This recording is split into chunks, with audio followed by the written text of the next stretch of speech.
All right. Shalawam, shalawam. I want to start off by giving all praise to Yahawah. Ba'ashim yahawashi. Ba'ashim recall qadash. Shain kabah gawala rakaz. Ukoyim now ba'aith. Wa shalawam wa barakim la bakarim shal yasharahla.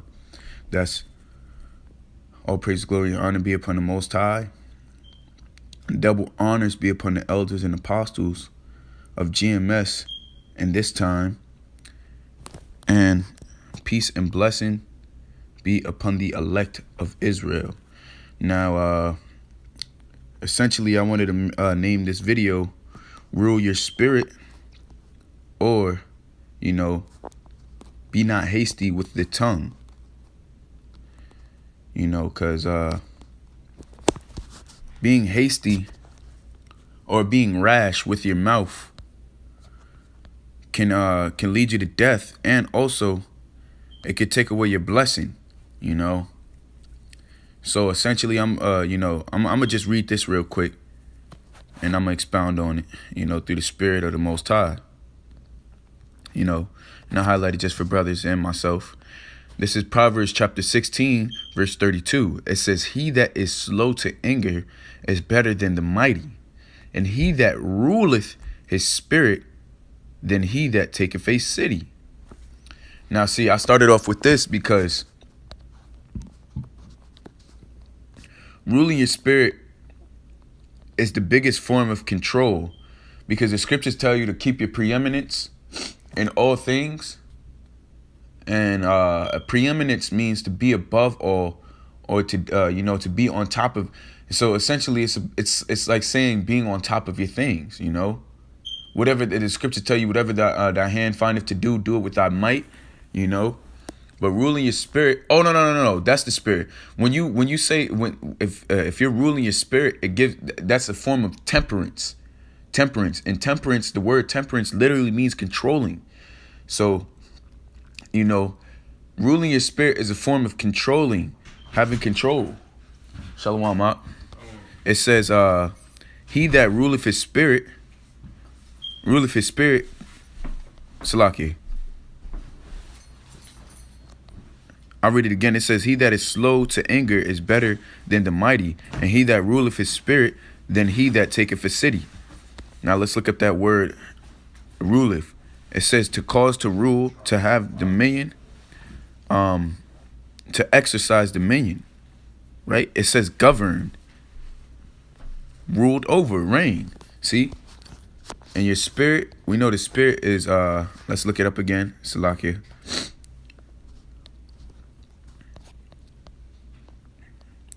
The spirit is rawchaa, and that means spirit or inward man. So, and see, look at that. It says temper and anger, impatience, patience, spirit, disposition. As a gift, a desire. So, you have to rule your impatience and your patience. Or control, or have control over it.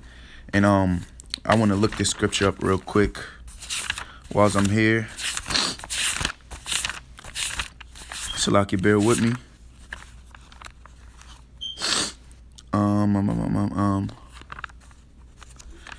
Okay.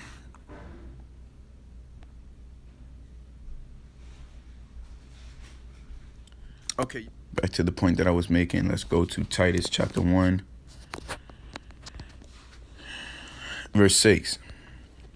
It says, "If any be blameless, the husband of one wife, having faithful children, not accused of riot or unruly," right? For a bishop must be blameless. So it's telling you a bishop must be blameless, right? As a steward of the Most High, not self-willed, not soon angry, not given to wine, no striker, not given to filthy lucre, but a lover of hospitality, a lover of good men, sober, holy, solely. Salaki, I'll read it again.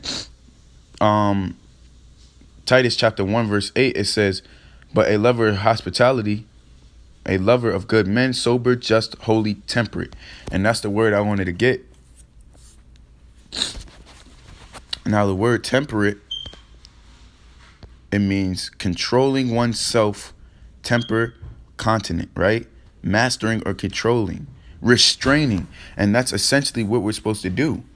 Now, this video that I'm making, there's ruling your spirit and having temperance also plays a part within you talking to other men, you know, or in the midst of spirituality.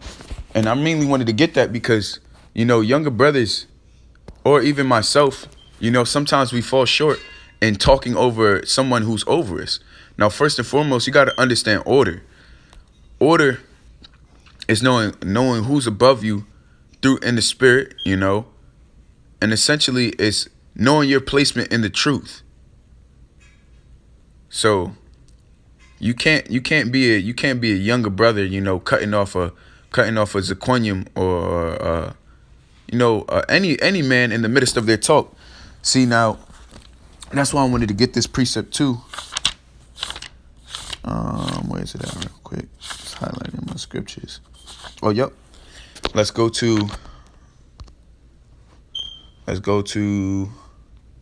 Ecclesiasticus chapter 11 verse 7. And see, that's the thing that I like about Sirach or Ecclesiasticus, is that it gives instruction, because men need instruction in order to build. If you don't have instructions to build, then you have no structure. And our structure is in Yahawah, yahawashi, qadash. So this, like I said, Sirach gives certain conduct and certain instructions to rule by. And through that, you know, then you build or you edify. But this Sirach chapter 11, verse 7, it says, blame not before thou hast examined the truth. Understand first, then rebuke. Answer not before thou hast heard the cause, neither interrupt men in the midst of their talk. So you're not supposed to interrupt any man in the midst of their talk, you know. But you do have situations where you have scoffers come up to camp, or you have scoffers just in general talking over you, and you know, that plays a part in it. But you're not supposed to interrupt a man in the midst of their talk. Men, keyword men, dialogue. And I wanted to look that word up too. The word dialogue. It's lucky, you know, Jake doing what he needed to do. The word dialogue right here. See, literally works consisting of a conversation between two or more persons, right? It means to speak or to collect or gather, to pick out words. Okay, it just literally means a conversation. But this is how a conversation is supposed to work. A conversation is supposed to work with you talking, I talk. You ask a question, I give an answer. And not an answer with a question. You give an answer with an answer, you know? You don't question a question. It doesn't work that way, you know? But men don't understand that. And a lot of the men of the nation of Israel have went so far out, you know, or so far contrary to what the scriptures have instructed. And that's why you have men acting like women. So to cut off a man in the midst of their talk, that's a woman-like characteristic, you know. There's no reasoning in the midst of that, you know. So it says, answer not before thou hast heard the cause. So let the man speak his piece. That's literally what it's saying. Answer not before thou hast heard the cause. Neither interrupt men in the midst of their talk. And Salakia. Again. Okay. Yeah, that was basically it on that, you know. Blame not before thou hast examined the truth. Understand first, then rebuke. And see, that's what a logical man would do. You wouldn't blame first, oh, you did this, you did that. Oh, this is not true, that's not true. When you haven't even heard the full extent of the story, man. You have to get the full truth, the whole truth, you know. Or have the full understanding of what the person is trying to convey in order for you to, you know, have a rebuttal or even have an answer to.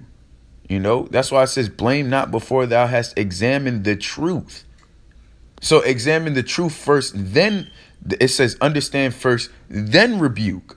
You can't that's the specific order that it's supposed to go in. You can't rebuke first, then understand. That's going out of order.